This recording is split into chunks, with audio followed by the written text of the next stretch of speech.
나는 어릴 적 아버지를 미워했습니다. 말 없고 가진 것 없던 그분이 왜 그리 답답하고 초라해 보였을까요? 그런데 어느 날 휴대폰에 이상한 알림이 떴습니다.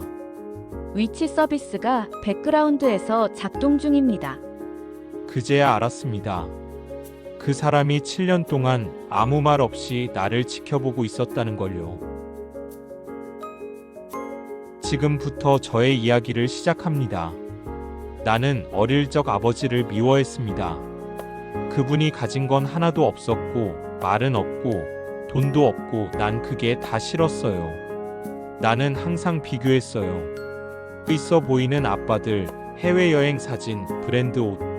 근데 우리 아버지는 항상 같은 바지, 같은 운동화. 참 촌스럽다고 생각했어요.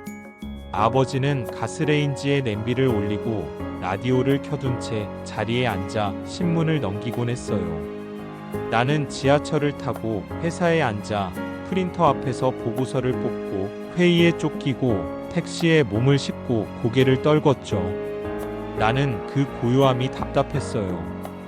이제야 그 고요가 얼마나 고된 하루 끝에 겨우 찾아오는 귀한 평화였는지 알겠지만 아버지는 인생에서 하고 싶던 거 없었어요?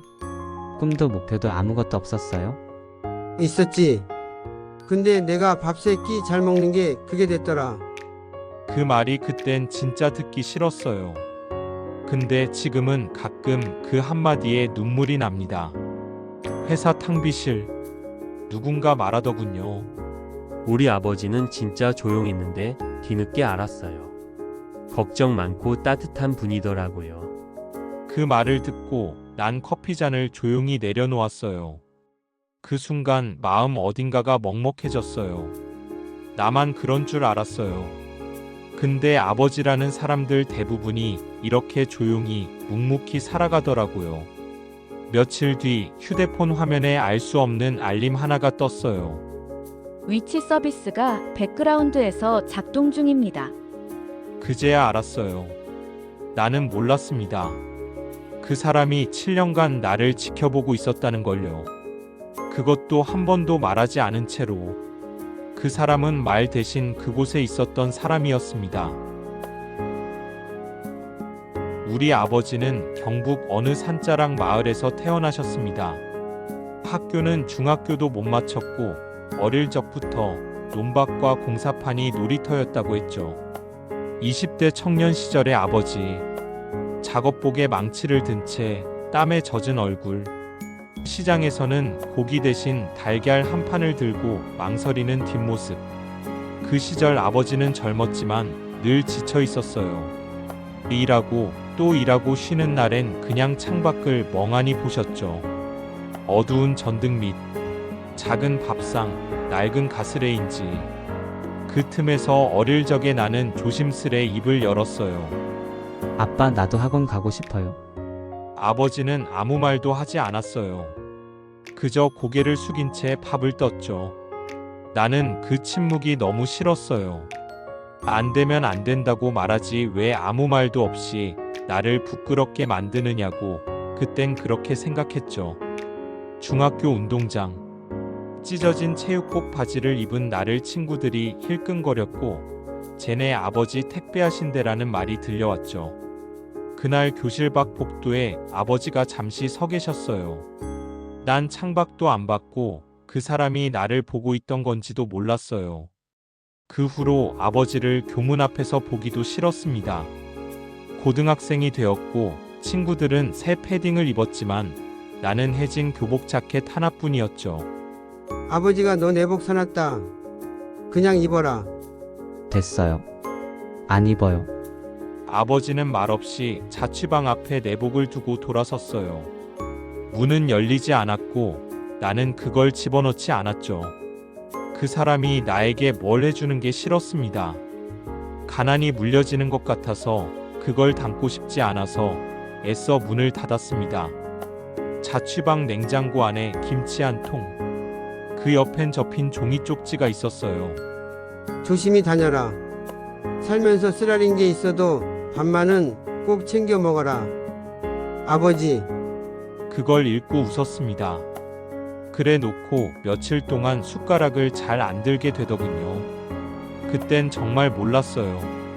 그 사람이 새벽마다 내가 다니는 학교 근처까지 일부러 돌았다는 걸. 택배 목적지가 아니라 그냥 혹시 무슨 일 있을까 싶어서. 나는 늘 그 길을 내 힘으로 걸었다고 생각했는데 그 사람은 그 길을 내 그림자보다 먼저 걷고 있었던 거였습니다. 고등학생이던 어느 날 식탁에 앉아 국을 휘젓던 내가 말했습니다. 아빠는 왜 항상 이래요? 집에선 말도 안 하고 밥만 먹고 그냥 방으로 들어가잖아요. 그는 말없이 숟가락을 내려놓고 물만 한 모금 마셨죠. 그 시절 나는 그 사람에게 말을 던졌고 그 사람은 항상 아무것도 주워 담지 않았습니다. 우리 가족은 같은 집에 있었지만 방은 각각, 공간도 감정도 분리되어 있었어요. 나는 이어폰으로 음악을 듣고 아버지는 TV를 보며 소리만 듣고 있었죠. 눈빛은 마주친 적이 없었습니다. 그건 피한 걸까, 익숙해진 걸까, 지금도 잘 모르겠어요. 설날, 모두가 모여도 나는 끝까지 바쁜 척하며 주방에 서서 설거지만 했어요. 아버지하고는 인사했니? 나중에요. 명절이 끝난 밤, 휴대폰에 용돈 이체 완료, 그리고 단 한 줄의 메시지. 설 연휴 잘 보내셨어요. 한 해가 또 그렇게 말없이 지나갔습니다.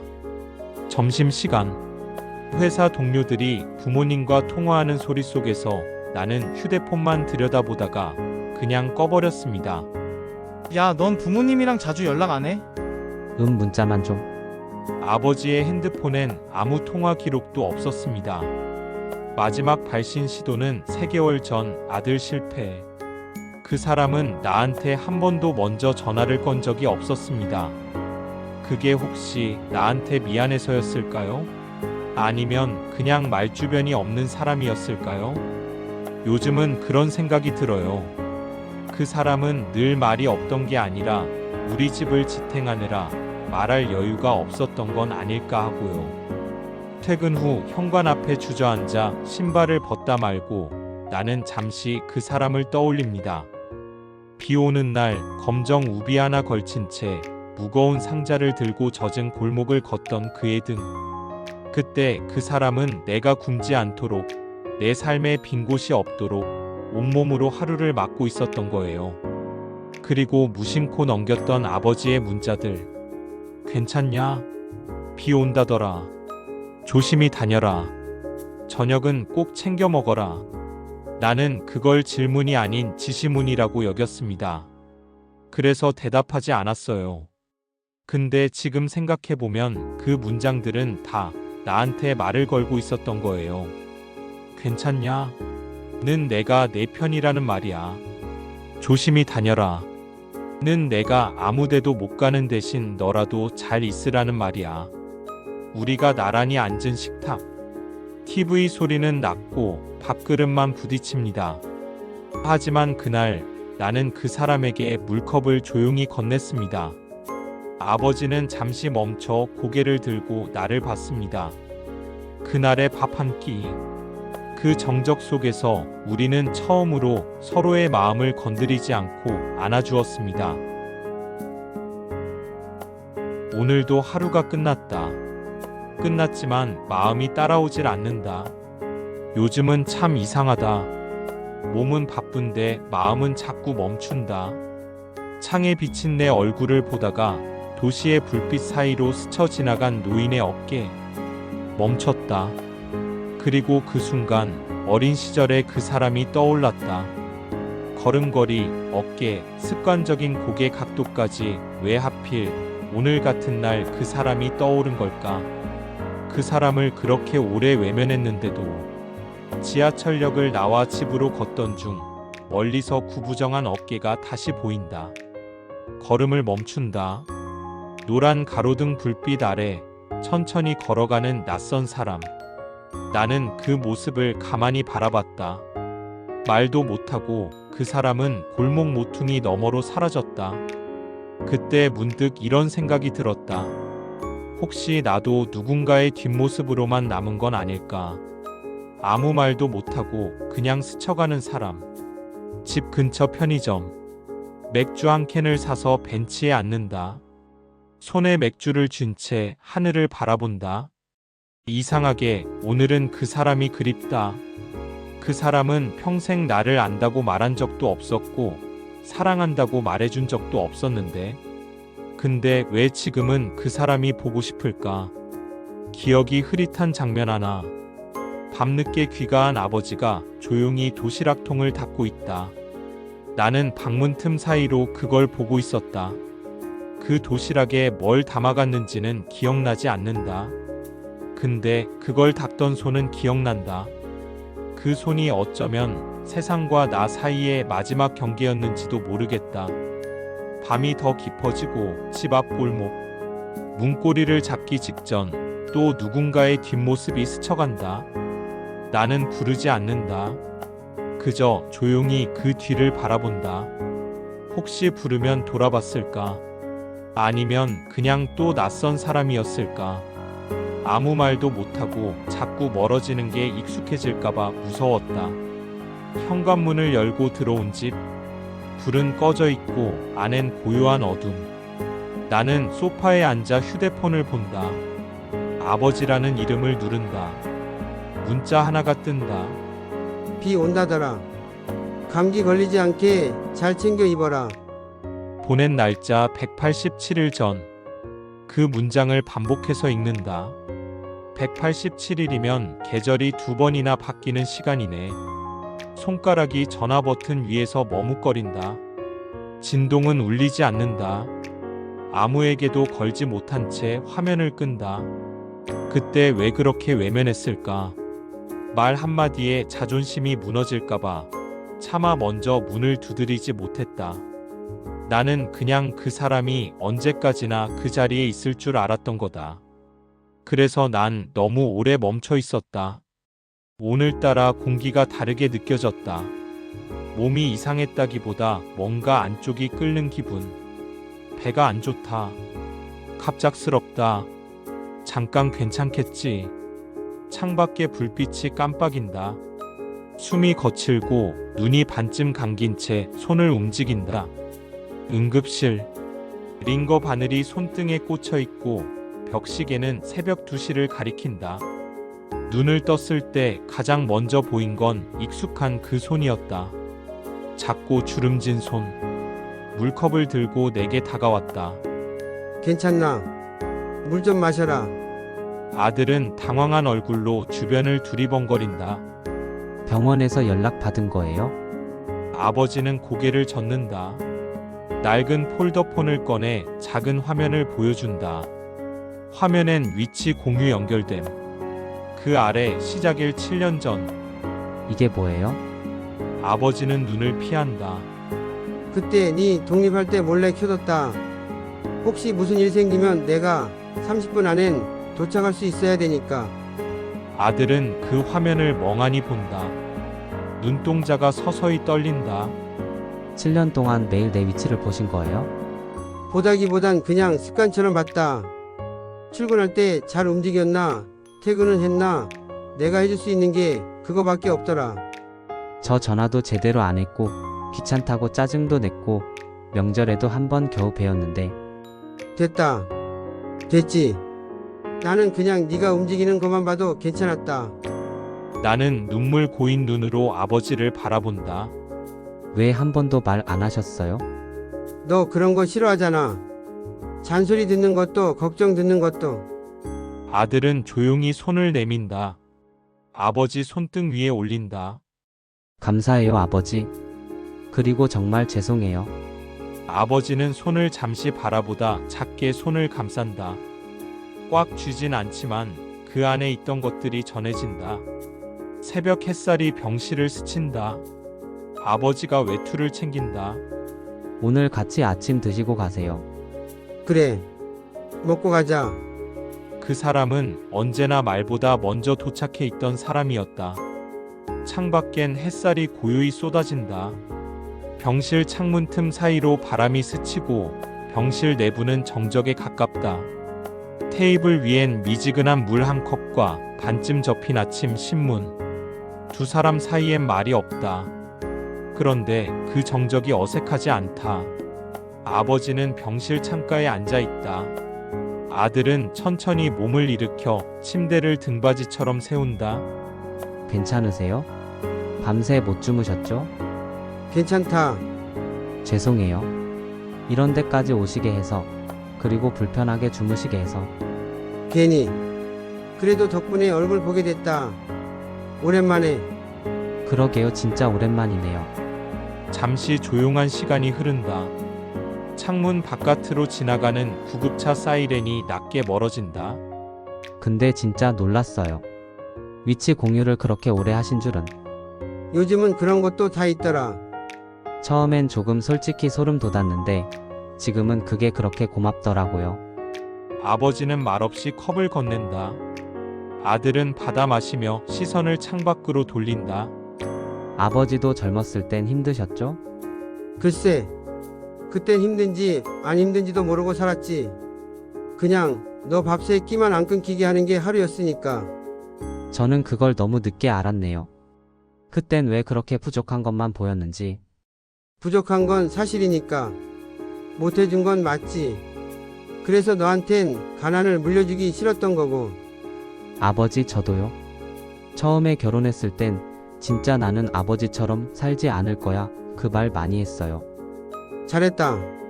그게 자식이 하는 말이지. 근데 지금 와서 보니까 그 말이 꼭 틀린 말은 아닌데, 그 말 속에 담긴 마음은 틀렸던 것 같아요. 두 사람 모두 말이 없어진다. 아버지는 고개를 돌리지 않지만 눈동자는 창밖에 머물지 않는다. 사실 병원에 실려오던 날, 아버지 생각이 제일 먼저 났어요. 내 생각이 제일 먼저 났다고. 네. 하지만 전화를 하지는 못했어요. 왠지 그냥 너무 늦은 것 같아서. 늦은 게 어딨냐. 넌 내 아들이야. 무엇과도 바꿀 수 없는 내 아들. 저도 이제 좀 살아보니까 알겠더라고요. 아버지가 왜 그렇게 조용히 계셨는지. 조용했던 건 말할 기회가 없어서였는지도 몰라. 기회요? 그때의 내가 뭘 말한다고 누가 제대로 들어주겠나 싶었지. 아들은 갑자기 테이블 위쪽을 향해 손을 뻗어 접힌 신문을 반듯하게 펴놓는다. 그 아래에 아버지가 적은 가계부가 보였다. 가계부요? 요즘엔 살 것도 별로 없고 적을 것도 없고. 아버지, 앞으론 저도 적을게요. 뭐를? 같이 먹은 밥값, 같이 걸은 날씨, 같이 있었던 오후, 그런 거요. 아버지는 말없이 웃으며 아들 손등을 톡톡 두드린다. 이 녀석이 늦게 철들면 더한 거라고 하더니. 잠깐 조용해지고 복도에서 아이 웃음소리가 들린다. 아, 아버지 손자 오랜만에 보시죠? 아버지를 참 많이 닮았어요. 그래. 말이 없냐? 조용한 거랑 고집센 건 확실히 닮았어요. 둘이 동시에 웃는다. 그 웃음이 병실 가득 찬다. 이제는 안다. 그 사람의 침묵이 얼마나 단단하고 따뜻한 울타리였는지. 그리고 그 속에서 나는 아주 천천히 자라고 있었던 거란 걸. 봄 햇살이 부드럽게 내리쬐는 오후. 공원 한켠 나무 그늘 아래 벤치에 앉은 아버지와 손자. 손자는 손에 나뭇가지를 들고 잔디에 작은 원을 그리고 있다. 그건 뭐 그리는 거냐? 로봇집이요. 근데 아빠는 왜 안 와요? 아버지 오늘은 좀 늦는다고 했는데 곧 올 거야. 손자는 낙엽 하나를 집어들고 돌 위에 올려둔다. 아버지는 손자의 머리를 가만히 쓰다듬는다. 언젠가부터 나는 그 사람이 했던 행동 하나하나를 기억하려 애쓰고 있다. 손을 얻는 방식, 부르는 톤, 눈웃음의 속도, 이제야 배우고 싶은 것들이 많아졌다. 아들이 공원 입구에서 손을 흔든다. 손자가 쏜살같이 뛰어간다. 아버지 오래 기다리셨죠? 그래도 바람 불어서 괜찮았다. 셋이 함께 걷는다. 아버지와 아들의 걸음은 나란하고 손자는 한 발 앞서 깡충깡충 뛰고 있다. 요즘 손자랑 자주 산책하시죠?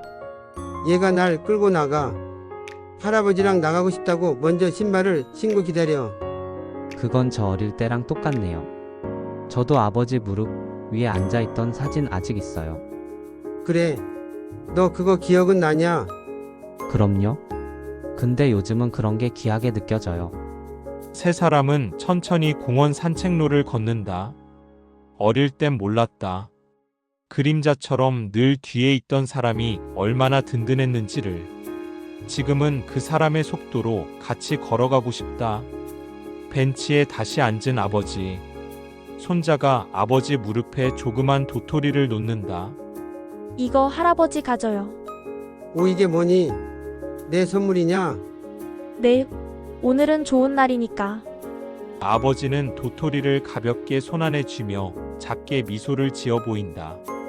아들은 멀리서 그 모습을 바라보며 휴대폰을 꺼내 사진 한 장을 찍는다. 이제는 나도 그 사람을 지켜주는 쪽이 되고 싶다. 그는 평생을 걸어 나를 따라왔고, 이제는 내가 그 사람을 따라 걷는다. 사람은 꼭 누군가를 잃거나 놓칠 뻔하고 나서야 그 존재의 무게를 뒤늦게 깨닫는다. 그게 가족이라면 더 늦게, 더 오래 걸린다. 어떤 사랑은 말로 설명되지 않는다. 그저 그 사람의 자리를 통해 드러날 뿐이다. 누구는 그런 사랑을 어색하다고 말하고, 또 누구는 그런 사랑을 무심하다고 말한다. 하지만 나는 이제 안다. 아무 말 없이 늘 같은 시간에 같은 자리에 앉아주는 사람이 얼마나 많은 걸 감내하고 있는지. 그는 내가 모르는 사이에 내 삶의 가장자리들을 꿰매고 있었다. 내가 신경 쓰지 않았던 날들조차 그 사람은 꼼꼼히 간직하고 있었다. 이제는 나도 누군가의 아버지고, 한 사람의 가장이고, 작은 가족의 시작점이다. 그래서 더 늦기 전에 묻고 싶어진다. 나도 그처럼 묵묵한 사람이 될 수 있을까? 그처럼 버텨주는 사람이 될 수 있을까? 사람들이 말한다. 가족은 함께 밥을 먹는 사이라고. 그리고 나는 이 식탁 위에서 비로소 알게 되었다. 함께 먹는 밥보다 그 자리에 말없이 앉아주는 사람이 진짜 가족이라는 걸. 그 사람은 늘 한 걸음 멀리 있었지만 결국 가장 가까운 곳에 있었다. 가장 깊숙한 곳에서 나를 지켜보고 있었다. 우리가 인생을 살면서 기록해야 할 건 이루지 못한 꿈도 아니고 가졌던 분노도 아니다. 그저 하루를 잘 버텨냈던 순간, 별일 없이 조용했던 사랑, 말없이 건넨 안부. 그걸 쓴다는 것. 사랑은 말로 전해지는 게 아니다. 그건 걷는 속도였고, 기다림의 시간들이었고, 문득 떠오른 순간의 번호 하나였다. 지금 당신이 떠올린 누군가가 있다면 그 사람을 그림자처럼 따라가 보는 건 어떨까? 오늘 잠깐이라도 그 이름을 한번 불러보는 건 어떨까? 사랑은 언제나 곁에 있었다. 여러분도 저처럼 생각나는 그리운 사람이 있으신가요? 댓글로 그 마음을 공유해주세요. 오늘 하루도 저희 곁에 계셔주신 모든 부모님 정말 감사합니다. 지금까지 영상 시청해주셔서 감사합니다. 구독과 좋아요, 알림 설정 잊지 마세요. 영상 제작에 많은 도움이 됩니다. 감사합니다.